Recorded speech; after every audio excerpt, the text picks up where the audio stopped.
The day Marcus Bennett lost his fortune wasn't the day his life fell apart. It was the day he discovered who had only loved the fortune.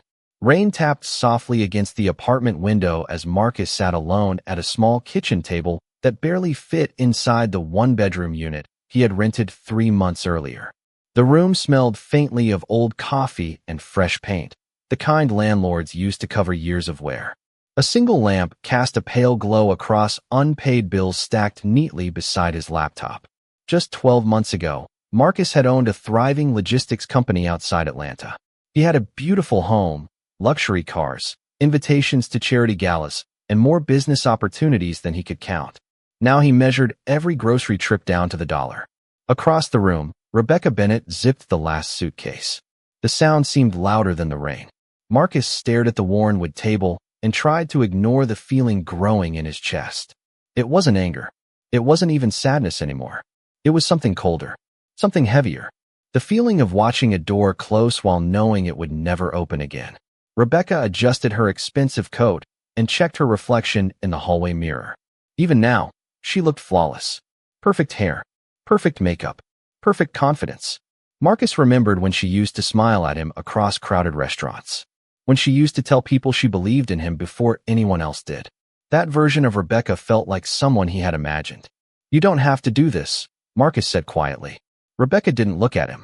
"Marcus, we've already talked about this." Her voice carried the calm certainty of someone who had made peace with a decision long ago. "We've talked about the company," he replied. "We haven't talked about us." She finally turned. For a moment, Marcus searched her face for hesitation, regret, anything. Instead, he found only exhaustion. "I didn't sign up to live like this," she said. The words landed harder than any argument could have. Marcus lowered his eyes. The apartment suddenly felt even smaller. "Like what?" he asked. Rebecca gestured around the room. "This. Struggling. Worrying about bills every month. Wondering what happens next. That's not the life I wanted." Outside, a car horn echoed through the wet street below. Marcus remembered another rainy evening years ago when they had celebrated closing the biggest deal of his career. Rebecca had raised a champagne glass and told everyone he was unstoppable. Now she couldn't even look him in the eye. "So that's it?" Marcus asked. Rebecca grabbed the suitcase handle. "I think it's better this way."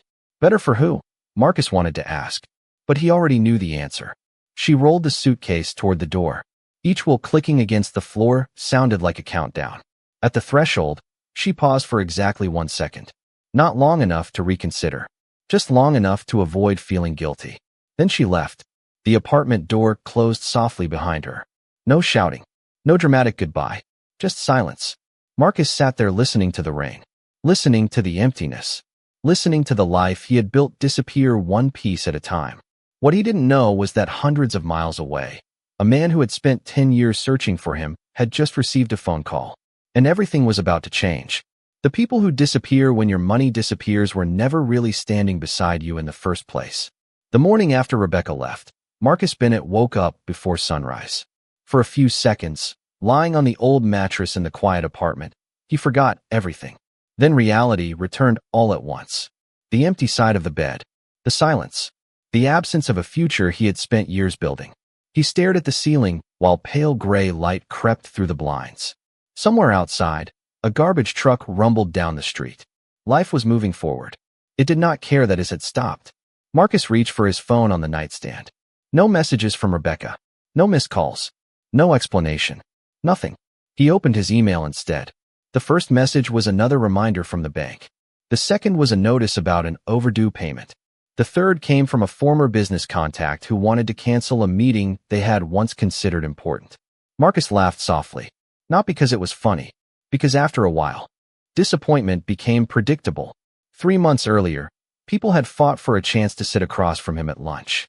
Investors returned his calls within minutes. Industry leaders praised his vision. Now his inbox looked like an abandoned building, empty except for warnings and rejection. He dressed quietly and headed downstairs. The apartment complex sat on the edge of a working-class neighborhood outside Atlanta. Nothing fancy, nothing impressive. Just rows of aging buildings and cracked sidewalks stretching toward a busy highway. Marcus climbed into his 10-year-old sedan and drove to a warehouse where he worked part-time handling inventory shipments. The irony was impossible to ignore. Years ago, his company managed millions of dollars in freight contracts. Now he spent 10-hour shifts checking labels and organizing deliveries for someone else. Yet he never complained. Every paycheck mattered. Every hour mattered. During lunch break, Marcus sat alone at a plastic table near the loading dock. Two employees nearby were discussing a business article on their phones. One of them suddenly looked up. "Wait a second. Is that not the guy?" Marcus glanced over. The younger employee was staring directly at him. The other pulled up a photo online. Marcus recognized it immediately. An old article from the height of his success. A smiling picture from a business magazine. The younger man compared the image to Marcus sitting 20 feet away. "No way," he whispered. "That is him." The second worker shook his head. "Man, that is rough." They were not trying to be cruel. That almost made it worse. Pity carried its own kind of weight. Marcus stood up and tossed away his coffee cup before they could say anything else. Back at work, he focused on the steady rhythm of the day. Boxes, labels, numbers, tasks simple enough to keep his mind occupied. But everywhere he went, reminders followed him. Former colleagues who stopped responding. Friends who gradually vanished. Invitations that never arrived. Promises that quietly expired. It felt as if his entire past had been erased and replaced by someone nobody recognized anymore. That evening, Marcus returned home exhausted. As he unlocked the apartment door, a folded piece of paper slid from beneath it. He frowned and picked it up. There was no name on the front. No return address. Just a single sentence typed neatly across the page. "I think I finally found him." Marcus read the words twice. Then 3 times. A strange feeling settled in his chest. Somewhere, someone was searching for somebody. What Marcus did not realize was that the message had nothing to do with a mistake, and everything to do with him. Sometimes the smallest memory survives long after everything else is gone. Marcus sat at his kitchen table, turning the anonymous note over in his hands. The paper was ordinary, plain white. No signature, no clue where it had come from. Just that single sentence. "I think I finally found him." He checked the hallway outside his apartment. Empty. No neighbors. No visitors.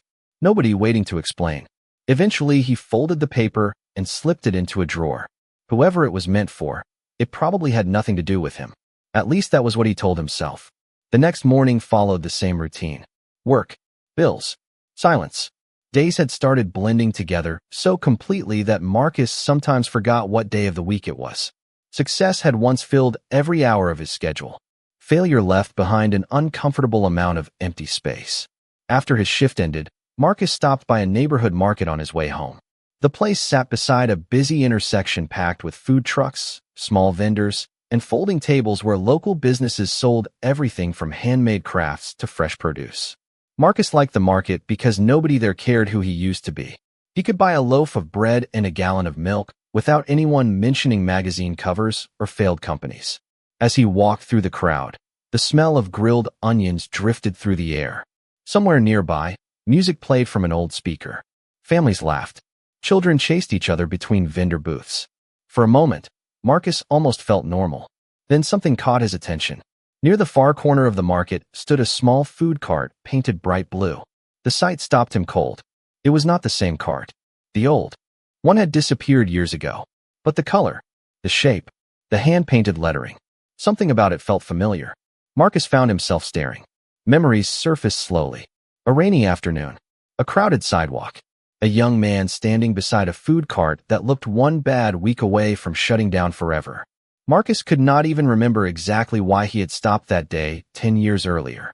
Maybe it was because the owner looked exhausted. Maybe it was because nobody else seemed willing to help. Maybe it was simply because Marcus had been having a good year and wanted to do something useful. Whatever the reason, he remembered the conversation. The owner had introduced himself as Ethan Carter. He had been struggling to keep the business alive. Equipment problems, permit fees, rising costs, every setback imaginable. Most people walked past without noticing. Marcus had not. He had spent less than an hour talking with Ethan, offered advice, made a few calls, connected him with people who could help. Nothing life-changing from Marcus's perspective. Just a small act of kindness during a busy week. The kind of thing he had forgotten almost immediately afterward. Marcus smiled sadly. Funny how life worked. Back then he had been the successful businessman offering help. Now he was the struggling man buying discounted groceries. He turned away from the blue cart and headed toward the parking lot. He never noticed the woman standing near one of the vendor booths watching him leave. She lowered her phone slowly after taking a picture. Then she opened her contacts and made a call. "I am looking at him right now," she said quietly. There was a long pause before the person on the other end responded. The woman's eyes followed Marcus until he disappeared into the crowd. "Yes," she said. "After all these years, we finally found Marcus Bennett." 10 years earlier, Ethan Carter was running out of reasons to keep believing things would get better. His food cart sat on a busy street corner in downtown Atlanta, squeezed between newer vendors with brighter equipment and bigger budgets. Every morning before sunrise, Ethan pushed the cart into position and hoped the day would be different. Most days were not. By noon, he would count every customer. By evening, he would count every dollar. And almost every night, he would discover there were not enough of either. The cart itself looked tired. The paint had faded from years under the Georgia sun. One wheel squeaked whenever he moved it. The refrigerator unit worked only when it felt like cooperating. Ethan spent more time fixing problems than selling food. At 28 years old, he carried himself like a man much older. Not because of age, but because disappointment had a way of adding invisible weight to a person's shoulders. That particular Tuesday had been especially brutal. A city inspector had stopped by that morning with a list of compliance issues. Nothing major, nothing impossible, but every item required money Ethan did not have. New permits, equipment upgrades, documentation fees. By lunchtime, he sat alone behind the cart staring at the paperwork. The numbers felt impossible. He rubbed his eyes and wondered how much longer he could keep pretending the business had a future. Around 2 o'clock, a black SUV pulled into a nearby parking space. Ethan barely looked up. Expensive vehicles passed through the area all the time. Most drivers never stopped. A few minutes later, a well-dressed man approached the cart. Ethan recognized him immediately. Marcus Bennett. Even back then, everyone in Atlanta's business community knew the name. Marcus had built one of the fastest-growing logistics companies in the region. People talked about his success constantly. Ethan assumed he was there to grab lunch before heading to another meeting. Instead, Marcus studied the stack of paperwork sitting on the counter. "Rough day?" he asked. Ethan laughed quietly. "That obvious?"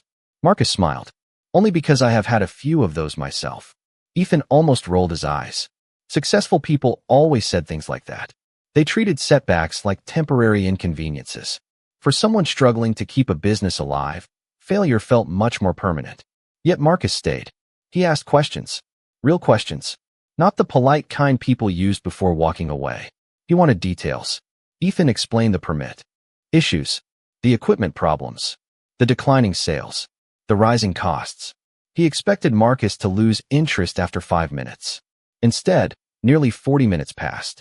Customers came and went while they talked. Marcus listened carefully. Then he pulled out his phone and made 2 calls. Nothing dramatic. Nothing flashy. Just conversations. One contact knew a supplier willing to offer better equipment pricing. Another knew someone at a local small business program that could help with permits and compliance assistance. Before leaving, Marcus handed Ethan a business card. "Call me after you talk to them," he said. Ethan stared at the card. "Why are you helping me?" Marcus shrugged. "Because 10 years from now, I hope somebody does the same thing for someone else." Then he climbed back into the SUV and drove away. Ethan stood there watching until the vehicle disappeared around the corner. At the time, he thought it was simply a good day.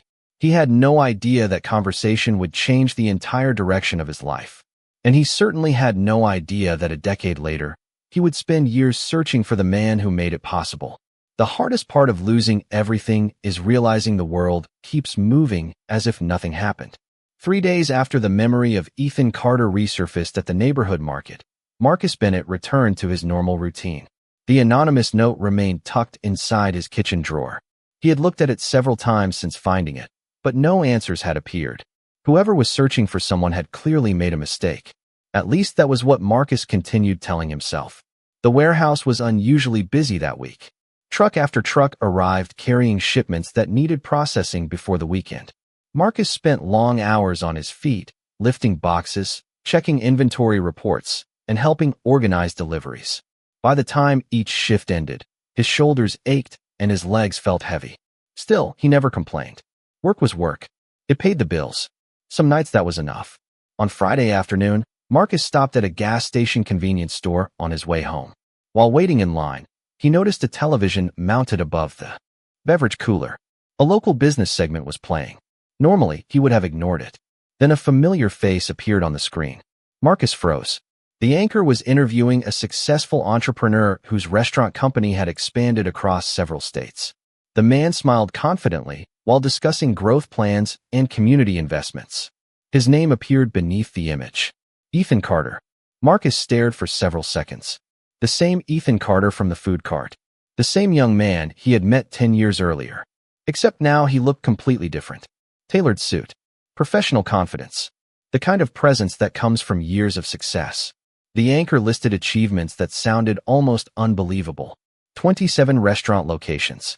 Thousands of employees. National recognition. Charitable foundations. Business awards. Marcus shook his head in amazement. A small smile appeared despite everything he had been through. Good for him, he thought. Some people deserved a second chance. Ethan had clearly made the most of his. The customer behind Marcus stepped forward impatiently, pulling him back to reality. He paid for his groceries and left. What Marcus did not hear was the final question asked during the interview. The anchor smiled and said, "You often talk about a mentor who changed your life. Have you ever been able to thank him?" Ethan's expression softened immediately.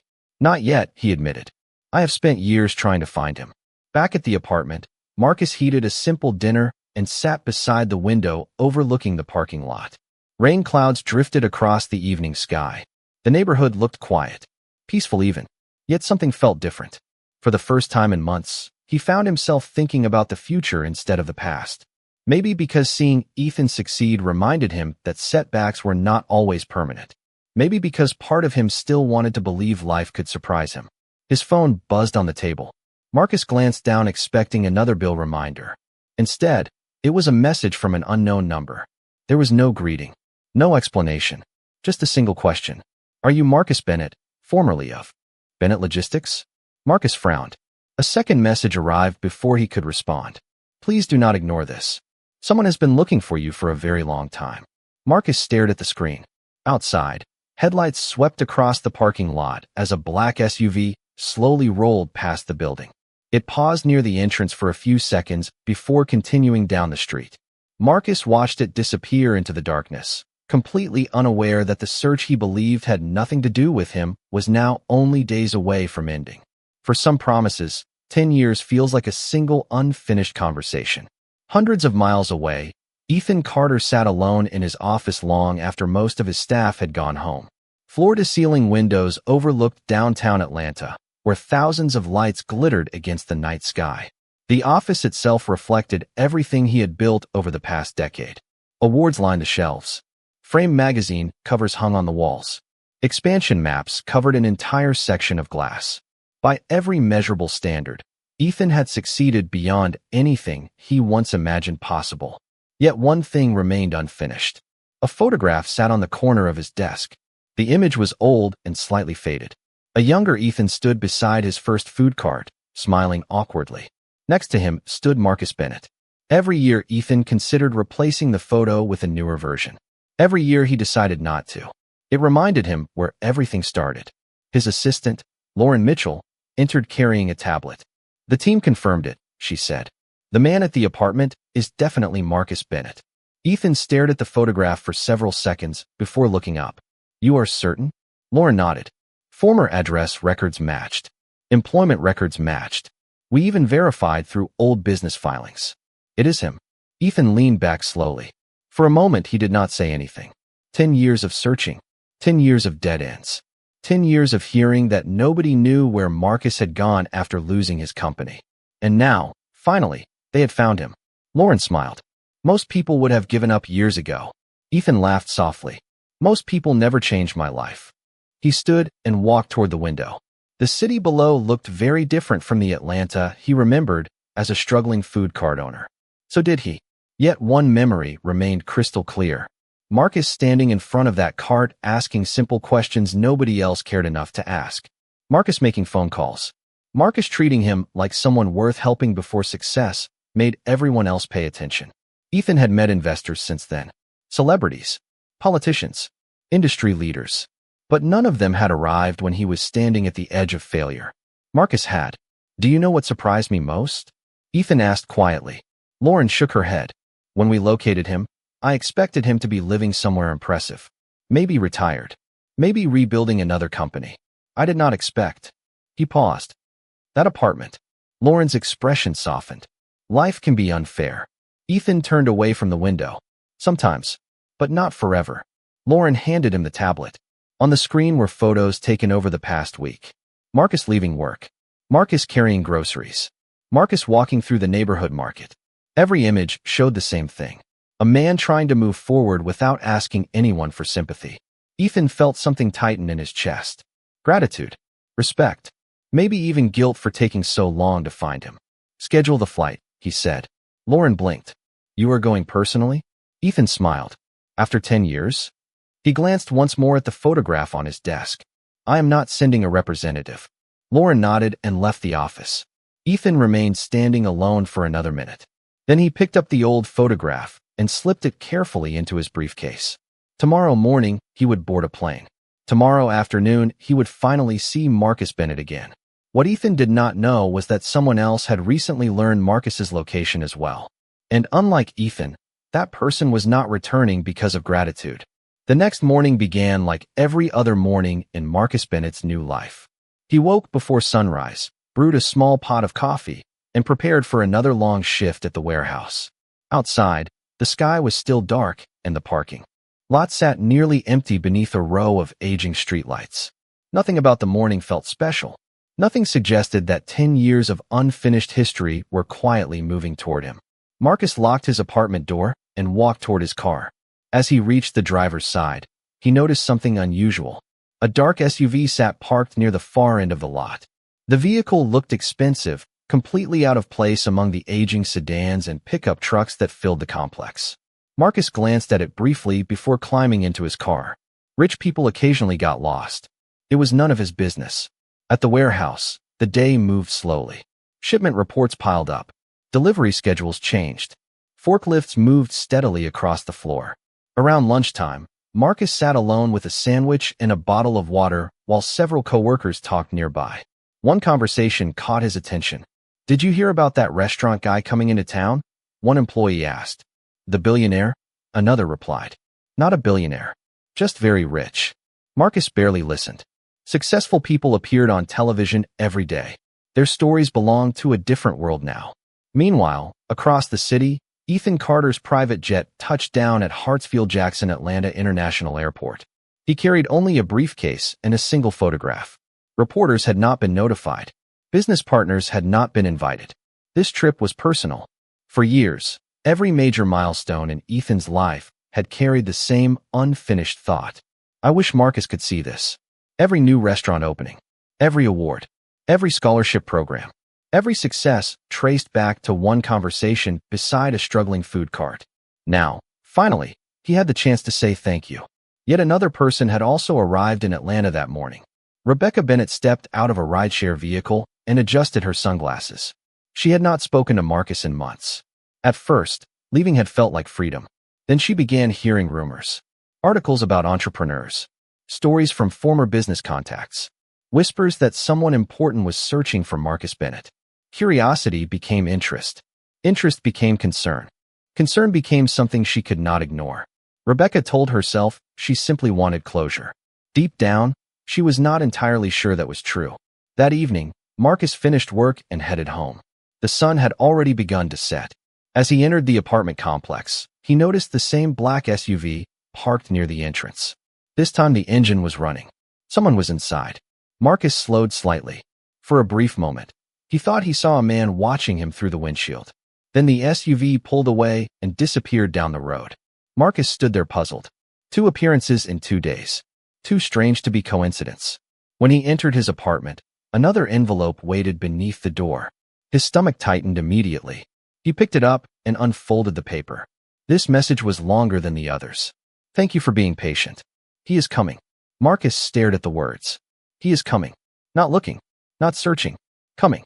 For the first time, Marcus felt certain the messages were meant for him. What he did not know was that less than 24 hours later, a knock on his apartment door would bring the past back into his life in a way he never imagined. The knock came at exactly 8:17 on Saturday morning. Marcus Bennett had been sitting at his kitchen table with a cup of coffee, staring at the strange note he received the night before. "He is coming." Those 3 words had followed him into his sleep and greeted him again the moment he woke up. When the knock sounded, firm but polite, Marcus felt his heart skip. For a few seconds, he simply sat there listening. Another knock followed. Whoever stood outside was willing to wait. Marcus rose slowly and crossed the small apartment. Through the peephole, he saw a man standing alone in the hallway. Expensive suit, confident posture, familiar face. Marcus froze. It could not be. He opened the door. The man standing there smiled immediately.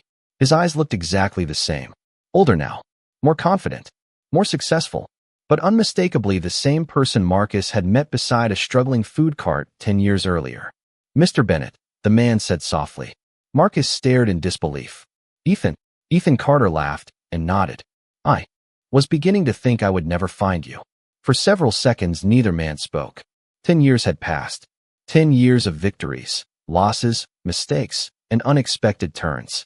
Yet somehow the moment felt strangely simple. 2 people standing face to face after a conversation that had never truly ended. Marcus finally stepped aside. "Come in." Ethan entered the apartment and looked around quietly. Not judging, not pitying, simply observing. Marcus suddenly became aware of how small the place looked.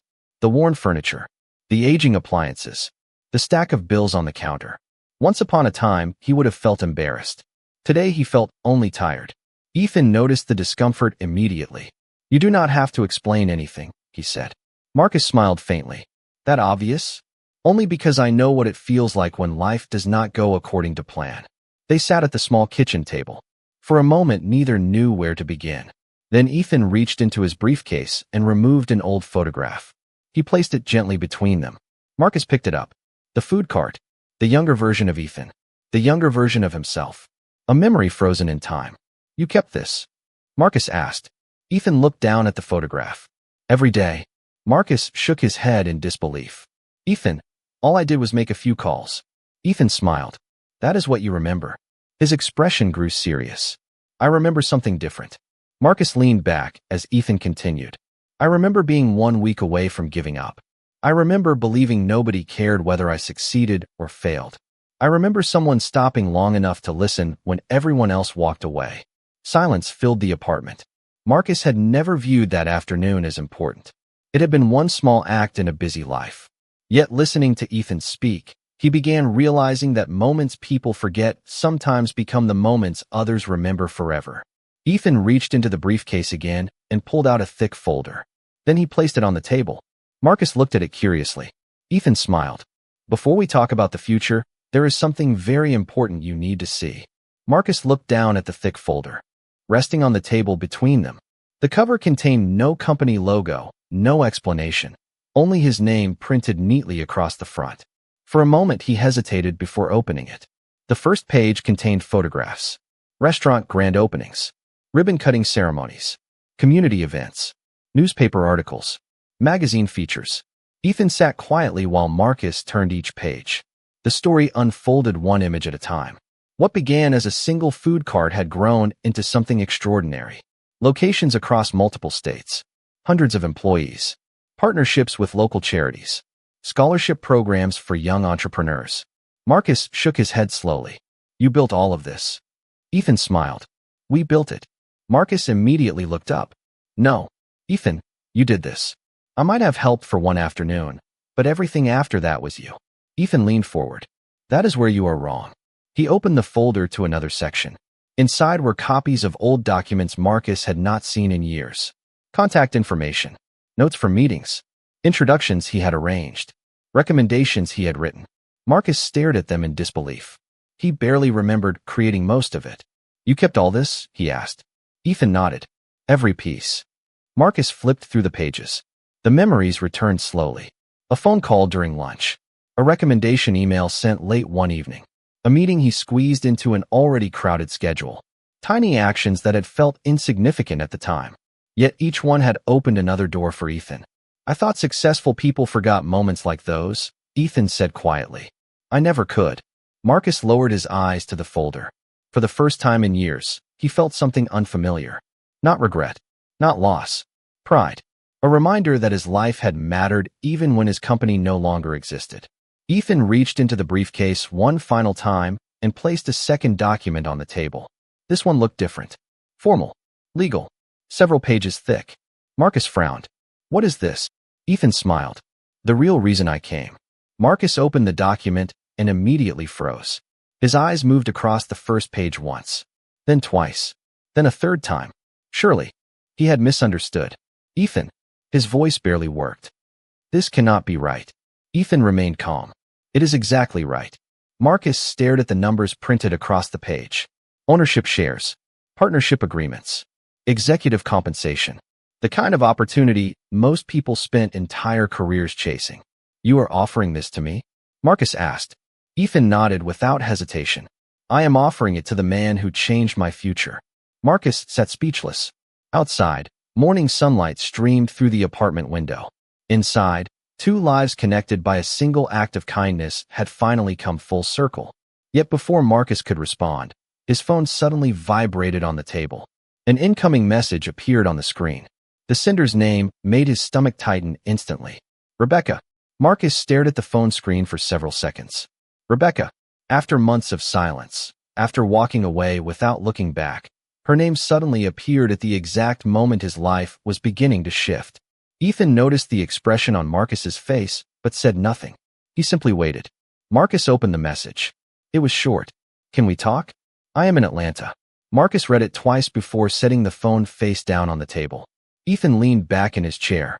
Someone important? Marcus let out a quiet laugh. Someone who used to be. Ethan understood immediately. He did not ask further questions. Instead, he tapped the partnership documents resting between them. This conversation can wait. What matters right now is what you want. Marcus looked down at the pages again. Ownership shares. Executive leadership responsibilities. Long-term incentives. Every line seemed more unreal than the last. Why me? Marcus asked again. You have experienced executives. You have advisors. You have people far more qualified than I am. Ethan smiled. I have qualified people everywhere. What I do not have is someone whose character I trust the way I trust yours. Marcus looked away. Those words hit harder than any number printed in the contract. Over the past few years, failure had slowly convinced him that much of his value disappeared with his company. Hearing someone speak with that level of confidence about who he was rather than what he owned felt unfamiliar. Ethan continued. When everyone looked at me and saw a struggling food cart, you saw potential. You invested time when there was no guarantee of a return. Most people only help when success is already visible. You helped before it existed. Marcus remained silent. Outside, children played in the apartment courtyard. Their laughter drifted through the open window. The simple sound felt strangely grounding. Ethan stood and walked toward the window. You know what happened after you helped me? He asked. Marcus shook his head. Ethan smiled. The first supplier gave me a chance because of your recommendation. That led to a better location. The better location led to higher sales. Higher sales led to a second cart, then a third, then a storefront. Every step connected to the previous one. He turned back toward Marcus. People see the restaurants now. They think success happened overnight. They do not see the chain of events that made it possible. Marcus slowly closed the folder. For the first time in years, he felt something returning. Not confidence exactly. Something deeper. Purpose. His phone vibrated again. Another message from Rebecca. This one longer. I heard someone important has been looking for you. I would really like to see you. Marcus stared at the screen. The timing felt impossible to ignore. Months without a word. Then suddenly she wanted a conversation. Ethan noticed the message preview, but remained respectful enough not to comment. Marcus locked the phone and set it aside. I think I know why she wants to meet. Ethan nodded slowly. And do you want to meet her? Marcus thought for a moment. Then he surprised himself with the answer. Right now, not nearly as much as I want to talk about the future. Ethan's smile widened. The answer told him everything he needed to know. Neither man noticed the black luxury sedan that had just entered the apartment complex parking lot. Behind the wheel, Rebecca Bennett sat staring at Marcus's building, gathering the courage to walk inside. The knock on the apartment door came less than 20 minutes after Ethan finished speaking. Marcus already knew who it was before he opened it. Some instincts did not need confirmation. He took a slow breath and crossed the room. Ethan remained seated at the kitchen table, quietly respectful, allowing Marcus to handle whatever waited on the other side. When the door opened, Rebecca Bennett stood there holding a nervous smile that looked unfamiliar on her face. She had always been confident, certain, composed. Today she looked different. "Marcus," she said softly, "can we talk?" For a moment neither moved. Neither spoke. Months of silence stretched between them. Finally Marcus stepped aside. "Come in."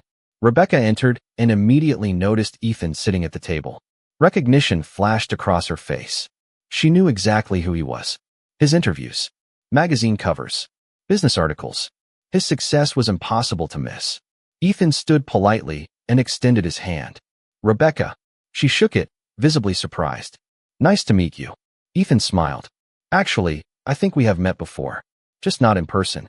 The comment carried no hostility. Yet Rebecca seemed uncomfortable. Marcus returned to his chair and waited. He was no longer interested in guessing why she came. He wanted honesty. After several awkward seconds, Rebecca finally spoke. "I heard someone had been looking for you." Marcus nodded. "That part is true."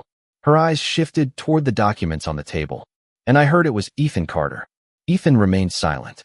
This conversation was not about him. Rebecca looked back at Marcus. "I wanted to see how you were doing." The statement hung in the air. Marcus did not respond immediately.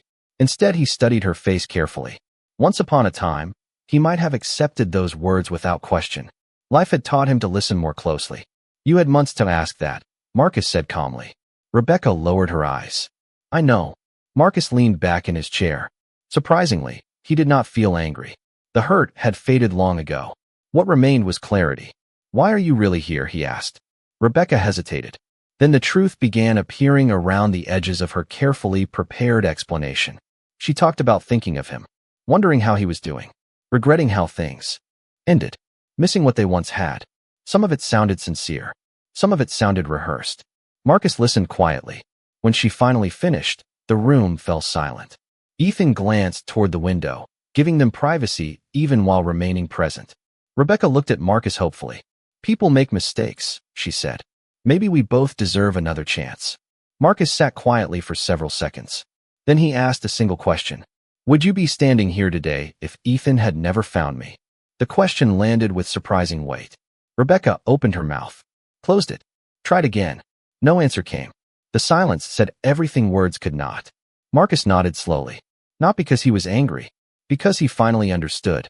And for the first time, he realized he no longer needed anything from her to move forward. Rebecca looked down at the floor. The silence after Marcus's question seemed to stretch forever. She searched for an answer that sounded honest, but every explanation felt weaker than the one truth neither of them wanted to say out loud. If Ethan Carter had never found Marcus, she would not be standing in that apartment. Marcus saw the realization settle across her face. Years ago, that understanding would have broken his heart. Today, it simply confirmed what he already knew. Rebecca finally spoke. "Maybe I made the worst mistake of my life." Her voice trembled slightly. Marcus believed she meant it. Regret was real. The problem was that regret did not change the past. Ethan remained quietly seated at the table, saying nothing. This moment belonged to Marcus alone. Rebecca took a small step forward. "When everything started falling apart, I was scared. I kept thinking things would get worse. I convinced myself I needed to leave before I got pulled down too." Marcus nodded slowly. "I know." Rebecca blinked in surprise. She had expected anger, accusations, resentment. Instead, she found calm acceptance. Somehow that hurt more. "You know?" she asked. Marcus folded his hands together. "For a long time I was angry at myself. I kept asking what I could have done differently. Then one day I realized something. Hard times do not change people. They reveal them." The words hung gently in the room. Not cruel, not vindictive, simply true. Rebecca's eyes filled with tears. "Marcus," he shook his head softly. "I am not saying that to hurt you." Rebecca looked away. The apartment suddenly felt very small. The future she imagined when she drove there that morning seemed to be slipping away with every passing second. Marcus glanced toward the partnership documents resting on the table. A few days earlier, he had been focused on survival. Now he found himself thinking about possibilities. New opportunities. New responsibilities. New beginnings. Not because fortune had returned, but because purpose had returned. Rebecca noticed his expression and understood. The man sitting in front of her was no longer waiting for someone to rescue him. He had already started moving forward. Is there any chance? She asked quietly. Marcus thought carefully before answering. He wanted to be fair, honest, respectful. Finally, he smiled sadly. I hope you find happiness, Rebecca. I really do. Her shoulders dropped slightly. She understood what he was saying. More importantly, she understood what he was not saying. Marcus held no hatred toward her, but he was no longer looking backward. Rebecca nodded slowly. Tears slipped down her cheeks as she gathered her purse. Before leaving, she paused at the doorway. I am sorry, she said. Marcus believed her. I know. Then she walked out of the apartment. This time the door closed behind her forever. The room remained silent for several seconds. Then Ethan smiled. You handled that better than most people would have. Marcus exhaled slowly and looked toward the window where sunlight filled the room.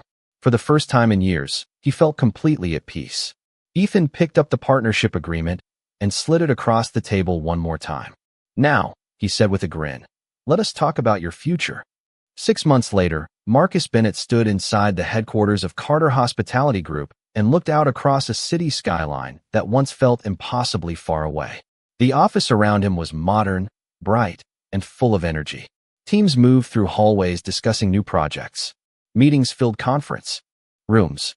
Plans for future expansion covered digital screens throughout the building. Yet the thing that caught Marcus's attention was not the growth. It was the feeling. For the first time in years, he woke up each morning excited about what came next. Ethan Carter entered the office carrying 2 cups of coffee and handed one to Marcus. You still arrive before everyone else, he said with a smile. Marcus laughed. Some habits never leave. Ethan glanced around the office floor below. The employees respect you, you know. Marcus shook his head. They respect the company. Ethan smiled. No, they respect the man who listens to them. That part surprised Marcus most. Returning to leadership felt different now. Years earlier, success had often been measured by growth charts and quarterly numbers. Losing everything had changed his perspective. He paid more attention to people, more attention to character, more attention to opportunities to help when nobody was watching. The same lesson that had connected his life to Ethan's all those years ago. Later that afternoon, Ethan invited Marcus to a small ceremony at one of their newest restaurant locations. Employees, community leaders, and scholarship recipients filled the dining room. Cameras flashed. Local reporters gathered near the entrance. Marcus assumed Ethan was there to celebrate another successful opening. Instead, Ethan stepped onto the stage and called Marcus forward. Confused, Marcus joined him. The room erupted into applause. Ethan waited for the crowd to settle before speaking. People often ask me how this company became successful, he said. They expect me to talk about business strategies, investments, or timing. The truth is much simpler. He pointed toward Marcus. It started because one man stopped long enough to help someone nobody else noticed. The room became completely silent. Marcus felt dozens of eyes turned toward him. Ethan continued. Success grows from many things, but kindness is often where it begins. Several scholarship recipients nodded as they listened. Many of them knew Ethan's story. Few knew the full story behind it. Ethan then unveiled a new program called the Bennett Opportunity Initiative, dedicated to supporting first-time entrepreneurs facing financial and professional obstacles. Marcus stood speechless as the crowd applauded once again. Years earlier, he had lost a company. Today, he discovered he had gained something much more meaningful. A legacy. That evening, after the ceremony ended, Marcus and Ethan sat outside the restaurant watching the sunset. The air was warm. Traffic moved steadily through the city streets.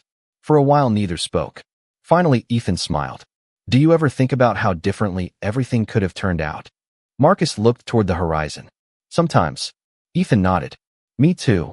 Marcus thought about the small food cart, the rainy afternoon, the failed company, the empty apartment, the unexpected knock at the door. Every moment connected to the next in ways neither of them could have predicted. Then he smiled. Life has a strange way of returning what matters most. Ethan raised his coffee cup. Marcus raised his. And as the sun disappeared beyond the skyline, both men understood a simple truth. Fortune can disappear. Titles can disappear. Even people can walk away. But genuine kindness never truly leaves. Sometimes it simply takes years to find its way home.